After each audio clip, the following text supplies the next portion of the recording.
Bonjour tout le monde, Bonjour. salut Anto. Salut Phil. Alors aujourd'hui, Anto a décidé de plutôt partir sur une solution manuelle au lieu Oui. de cafetière filtre électrique qui nous montre habituellement. Ça. Donc ça ressemble à un Chemex, mais c'est marqué Broista dessus. Oui, parce que ce n'est pas une Chemex, c'est la Broista Hourglass. D'accord, et pourquoi tu es en train de montrer ça? Parce que cette cafetière ne prend pas que les filtres Chemex, D'accord. elle prend 4 filtres. Donc ça, c'est tous les filtres qu'on C'est a tous les filtres. devant nous. Bah alors, un petit quelque chose sur Broista. Donc je prépare. Ah, tu lances directement Ouais, dans je vais la préparer, préparation. j'ai envie d'un café. D'accord. Ok. Mais un petit quelque chose sur Broista pendant que Anto est en train de préparer. Broista, c'est une marque américaine qui font pas mal de petits accessoires pour des baristas. Ils font un kettle pour slow coffee, un petit balance pour des machines expresso et pour du filtre qui est plutôt intéressant.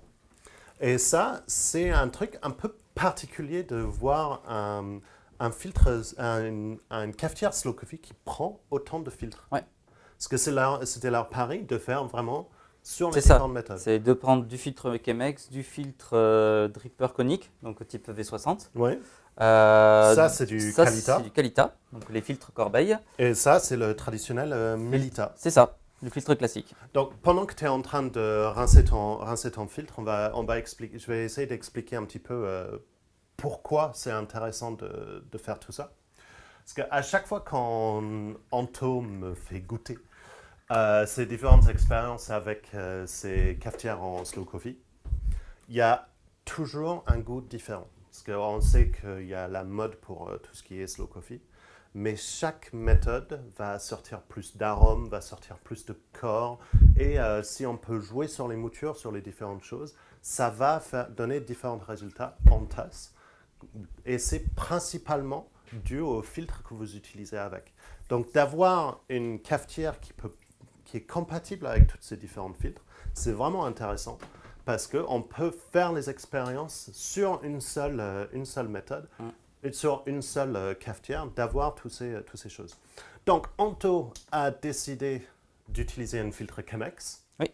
Ça se voit par la forme et avec le pliage barista qu'il a décidé d'utiliser dessus, C'est ça. qui est un pliage un peu particulier que tu as montré sur notre blog. Oui. Si vous êtes intéressé pour ça. savoir. Et ce pliage, il est super intéressant parce que ça va permettre une meilleure diffusion de l'eau et ça va surtout égaliser le filtre sur tout l'ensemble ça va égaliser l'épaisseur sur tout l'ensemble. Et c'est ça qui devient intéressant. Première verse pour le blue. Voilà, c'est ça. Du coup, je vais te montrer à côté la différence que tu as par rapport à ce qu'une Chemex. Est-ce que tu remarques quelque chose? Bah ouais, déjà, là, sur les formes, on a des... Parce qu'un Chemex, c'est tout rond à Ouais. part une seule côté de verse. C'est ça. Là, tu as des rainures. Donc, du coup, le filtre va passer. Tu vas avoir des petits espaces d'air qui vont passer là. Et ensuite, tu as cette tige. Ouais, mais c'est un tuyau, en fait. Voilà, c'est un tuyau. Et en fait, c'est... Je vais tenir pour la je caméra vais montrer. parce que tu as ton deuxième verse à préparer. Donc, ça. il y a ce tuyau. Et du coup, ça, c'est pour ramener de l'air ou c'est pour verser? En fait, ça va... le petit problème que tu as sur les Chemex, c'est que tu vas avoir une espèce d'effet ventouse, en fait. D'accord. Parce que tu as tout le papier qui Mais va est-ce que s'étaler j'ai une sur... Chemex? Ouais, j'ai une Chemex à Voilà. montrer. C'est un 3 tasses, mais, trois tasses, mais c'est ça va faire c'est la même chose. En fait, tu vas avoir tout le papier qui va se coller sur les parois, Ouais, qui va empêcher du coup l'air de rentrer. Et donc, en fait, tu vas avoir une espèce de pression qui va stagner au-dessus, entre le papier, le café et l'eau. d'accord. Et en fait, le problème, c'est que ça va soit se faire au début, ça peut se faire pendant, ça peut se faire vers la fin. Ouais, donc tu sais jamais quand ça va Exactement. se faire et C'est du coup, instable. ça va mettre en l'air le... Tu vas avoir en fait comme si tu avais l'impression que c'est ton papier qui va saturer, qui va plus arriver à filtrer en fait. Alors qu'en D'accord. fait, c'est pas ça. Ce qui va faire cette tige, c'est que justement, tu vas avoir de l'air qui va passer en dessous et du coup, ça va annuler cet effet-là. Et donc, du coup, tu vas avoir un résultat beaucoup plus homogène. Ben, Tu vas c'est pas avoir cet surtout, effet c'est- justement tu vas avoir un résultat entre des préparations qui va rester pareil. Exactement. Et c'est surtout ça le problème que les gens rencontrent quand les gens se rendent compte quand ils préparent des Chemex, c'est qu'ils font une préparation, c'est super bon. Ils essayent de le reproduire avec la même mouture, le même ratio, etc., le même pliage, et ils n'y arrivent pas. Non. Et c'est cet effet ventouse qui se produit lors de Exactement. la verse qui est le problème. Donc d'avoir mis le tuyau, ça, déjà, c'est un très bon point. S'ils avaient fait tout le reste pareil que sur une Chemex, avaient laissé la Il n'y aurait petite pas eu tuyau, d'intérêt en fait. on aurait été super emballé. Mais il y a le côté filtre aussi. Oui. Donc, parce qu'à chaque fois, un filtre donne un goût particulier. Donc, toi, tu as fait les tests. Oui. On a quoi comme résultat sur les différents filtres? Du coup, moi, de préférence, je suis plus sur du dripper que sur du Chemex. Donc, ça, Mais c'est un filtre standard. Ça, c'est quoi? ça, c'est les filtres standards pour les drippers coniques, donc qu'on peut retrouver sur des V60, Ouais. sur Sur d'autres marques, sur Ouais, les sur du Kinto, et du etc. ouais. Et ça, Donc ça, d'habitude, on va avoir un peu moins d'arôme que sur de la Chemex, mais un peu plus de corps. D'accord. Voilà. Là, ben, c'est comme la Chemex, Ouais, mais c'est du coup le avec filtre, un meilleur résultat, parce qu'on va avoir un résultat un peu plus homogène, on va avoir un peu plus de parfum, on va avoir légèrement un peu plus de corps aussi. D'accord. C'est pas plus mal. Sur le Kalita, là, on est beaucoup plus sur le Alors, corps que sur le. On va dire un truc, parce que le Kalita, c'est un peu moins connu en France. Ouais. Parce que c'est une marque Je vais l'enlever. japonaise. Japonaise. Ouais. Mais c'est surtout très connu aux États-Unis. C'est un filtre plat, en fait. C'est un dripper qui a un fond plat.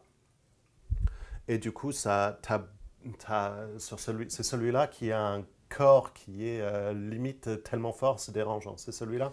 Pas loin, pas loin. C'est là où tu as le plus de corps, ça va être entre lui et du piston. Mais voilà, on a beaucoup de corps. C'est une des méthodes, hormis le piston, qui va te permettre de faire facilement un café en slow coffee. Ouais. Et en dernier, on a notre Le filtre, filtre classique Melita qui est utilisé sur les cafetières filtres, Voilà. qui a l'avantage qu'il peut se trouver un peu partout. Oui. Même votre grand-mère a probablement ça dans un placard quelque part. Donc c'est facile. Si on a oublié nos filtres Chemex, il y a Exactement. toujours du Melita quelque part dans la maison. Ouais. Donc, Du coup, on va dire que on va être comme ça en allant du plus en arôme au plus de corps. D'accord. Mais Voilà. déjà, ça c'est super bien pour expliquer aux gens. Mm. Donc, on a ça a fini de verser. Donc déjà, on va goûter pendant qu'on complète la discussion. Parce que tu as fait un ratio standard Chemex. Parce que la Oui, mouture, je voilà. l'ai vue. Ouais, on peut le voir là. J'ai sorti la mouture pour montrer. C'est La vraiment mouture. un mouture Chemex Voilà. dans les règles de l'art. C'est plus gros que le filtre, sachant que en fonction du nombre de tasses qu'on va faire, il va falloir plus ou moins grossir ou affiner la mouture. Parce que ce qui est important, c'est de respecter le temps. Oui. Donc voilà. C'est toujours sur les slow coffee, c'est le parti du fun de trouver sa recette. C'est de jouer sur la mouture, c'est de jouer sur les ratios et de jouer sur le temps d'écoulement forcément. Et ce qui est sympa en plus sur le Brewista, c'est que vous pouvez jouer sur les filtres. Et du coup, ça ajoute encore un autre paramètre pour essayer de trouver la recette qui va bien pour votre café que vous avez choisi. Et c'est surtout ça qui est intéressant. Donc, filtre Chemex sur le Brewista. Ouais, on a les arômes. Tu vois, on sent un peu plus de corps que sur une Chemex classique. Ouais, c'est un peu. Enfin, je suis assez surpris par le somme de corps. Faut peut-être grossir un petit peu pour en sortir. Moi, je sais que, voilà, comme je te dis, je préfère le conique parce que tu as plus de corps que sur de la Chemex. Mais là, du coup, ouais, je trouve ça vraiment sympa. Non? Parce que tu as beaucoup d'arômes. En plus, là, j'ai pris un café un peu gourmand. Et avec des notes chocolatées, des petites notes vraiment sympas. Et qui passent très bien aussi en slow coffee. Et là, tu les as. Tu as les arômes, mais tu as aussi ce corps qui ressort. Et c'est vraiment pas mal. Donc, on va en finir sur le Brewista. Super intéressant. Forcément, on n'a pas parlé de en quoi c'est fait. On n'a pas parlé du silicone pour pas se brûler quand le Chemex est en bois, etc. Petite tendance à casser, etc. On n'a pas parlé nettoyage avec le tube, c'est plus facile, etc. Mais tout ça, pour moi, c'est accessoire sur quelque chose qui corrige les problèmes du Chemex. Parce que le Chemex, ça fait 65 ans maintenant, 70 ans, plus, que c'est sorti et ça n'a pas été changé en design, pas été corriger pour ce problème. Il y a eu beaucoup d'évolutions sur le café, même rien que sur les 10 dernières années, ça a explosé. Donc, Ouais, c'est donc beaucoup plus de choses. c'est super intéressant, super bravo à Barista pour avoir fait ça. Ouais. Merci à Anto pour me faire découvrir ça. T'en prie. Est-ce qu'on peut faire un autre avec un V60? Ouais. Ouais, bah Ça tiens, marche. passe et on y va.